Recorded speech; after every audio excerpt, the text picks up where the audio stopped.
الاسفنده بتاعتك بتجيب ميه مش كده؟ الاسفنده دي اليمين بتجيب ميه، بتجيب ميه يعني كده دي اخر حاجه يعني. يا فندم.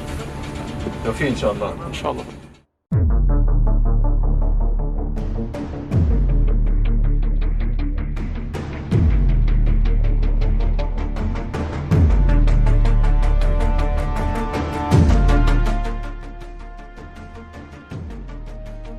هو احنا بالنسبه لنا بناخد كذا اجراء في وقت واحد، ده اللي بنقدر نوفره في الوقت. يعني في ناس دلوقتي شغاله على العكاز، بنحمل العكاز نشتغل على الكوارث، في ناس على الناس الفتره اللي هتحطها اكتب جاهزه. دي حاجه كل واحده بندينا خد لها 10 دقائق 10 دقائق 10 دقائق، مش ساعه. الكوارث